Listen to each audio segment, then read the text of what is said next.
Hello viewers, welcome back to our channel বিনোদন বিচিত্রা। সম্প্রতি জীবনের ৪৫ বছর পূর্ণ করেছেন রবিনা টন্ডন। একসময় বলিউডের সুপারহিট নায়িকা ছিলেন তিনি।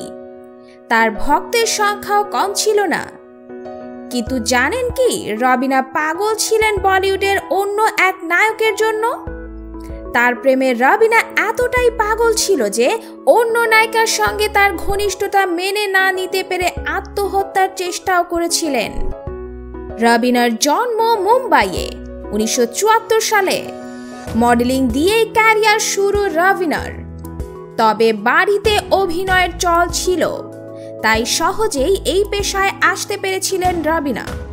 প্রথম ফিল্ম ছিল ১৯৯১ সালে মুক্তি পাওয়া পাথর কে ফুল। প্রথম ফিল্মই সুপারহিট হয়েছিল এবং তার অভিনয় এতটাই ভালো হয়েছিল যে ওই বছর ডেবিউ করেই তিনি ফিল্মফেয়ার অ্যাওয়ার্ড পান। নিজের জীবনটা সব সময়ই নিজের ছন্দে কাটিয়েছেন রবিনা। ২০০৪ সালে ফিল্ম ডিস্ট্রিবিউটর অনিল থাদানিকে বিয়ে করেন তিনি। তার অনেক আগেই ১৯৯৫ সালে সিঙ্গল মাদার হয়ে পূজা এবং ছায়া নামে যথাক্রমে ১১ এবং ৮ বছরের ২ মেয়েকে দত্তক নিয়েছিলেন।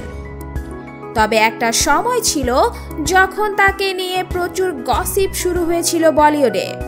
তার নাম জড়িয়ে গিয়েছিল এমন একটা নায়কের সঙ্গে যে নায়কের সম্বন্ধে সচরাচর খুব একটা গসিপ শোনা যায় না। তখন দিলওয়ালের শুটিং চলছিল।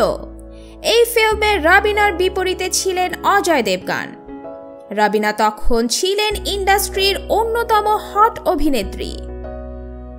অজয় এবং রবিনা দুজনেই একসঙ্গে দুটো ফিল্মে কাজ করেছেন, দিলওয়ালে এবং এক রাস্তা। তারপর থেকে দুজনকে সব সময় একসঙ্গে দেখা যেতে শুরু করে। একসঙ্গে রেস্তোরাঁয় খেতে যাওয়া থেকে শুরু করে কোনো পার্টিতে যোগদান, সবেতেই একসঙ্গে হাজির হতেন অজয় রবিনা। ফলে মিডিয়াতেও তাদের সম্পর্ক নিয়ে লেখালেখি শুরু হয়। এই লেখালেখি নিয়ে কোনো দিনই রবিনা বা অজয় মুখ খোলেননি। রবিনা তখন নাকি অজয় দেবগনকে পাগলের মতো ভালোবাসতেন, এমনই গুঞ্জন ছড়িয়েছিল। কিন্তু বাদশাদে অন্য এক নায়িকার প্রবেশ। ফিল্ম জিগার এর শুটিং শুরু হয়। এই ফিল্মে অজয়ের বিপরীতে ছিলেন কারিশমা কাপুর। কারিশমার সঙ্গে অজয়ের বন্ডিংও ভালো ছিল, আর সেটা নাকি একেবারে মেনে নিতে পারছিলেন না রবিনা। এক সাক্ষাৎকারে অজয় কারিশমার সম্পর্ককে ব্যঙ্গ করে রবিনা বলেছিলেন, ওদের বাচ্চা জেব্রার মতো হবে।